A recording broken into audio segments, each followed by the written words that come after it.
people tend to have two kinds of life.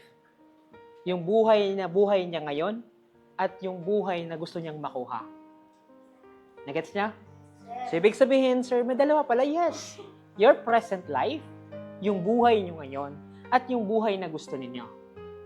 Ibig sabihin, maybe nakatapos, maybe mayaman, maybe masaya. Pero alam niyo ba, sa dalawang buhay na to, mayroong kailangan para makuha mo to. Isa sa kailangan mo is what? Decision. You need to decide kahit papano na kunin mo to siya. Kaso paano ka magdi-decide kung kukunin mo yung future na ikaw kung hindi mo alam kung anong klaseng future yung gusto mo? So, ibig sabihin, guys, you must know anong klase na future na kayo. But the problem was, we are so what? We are so fixated. Masyado tayong fixated sa what? Sa resulta. Am I correct? Gusto kong maging engineer. Gusto kong maging masaya. Gusto ko lahat, gusto ko.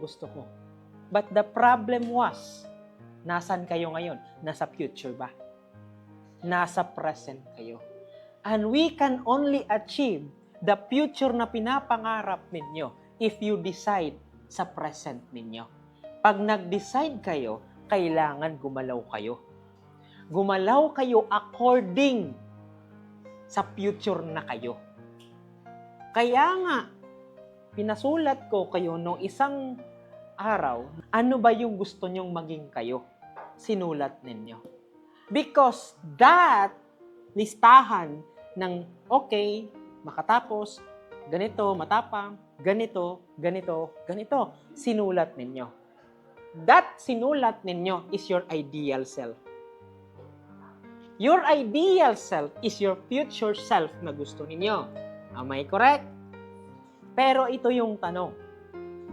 Dahil may dalawang buhay tayo, yung present at saka future na gusto ninyo, mangyayari ba tong future kung hindi align yung decision? Hindi align yung ginagawa ninyo? Makukuha nyo ba to? Kailanman hindi.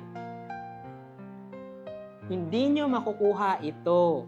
Sa panahon kasi namin nung 90s, 80s, pag may sinabi kaming pangarap, kahit bugoy kami, matigas ang ulo namin, pero what? Kahit papaano, hindi to the point na willing kaming sirain yung future namin para doon sa kasiyahan na panandalian. Pero sa ngayon kasi, kadalasan anong nangyayari? Alam niyang may future self siya, alam niyang may ideal self siya, pero ang problema, sa present na ginagawa niya, anong nangyayari? Hindi align yung ginagawa papunta sa future self niya. Alam niyo ba kung sinong kalaban ninyo pag nagdi-decide kayo? Yourself. Pero alam niyo ba, ang desisyon niyo dapat is naka-align, hindi lang sa pangarap. Dapat ang desisyon ninyo is align sa future na kayo. Yung future ninyo.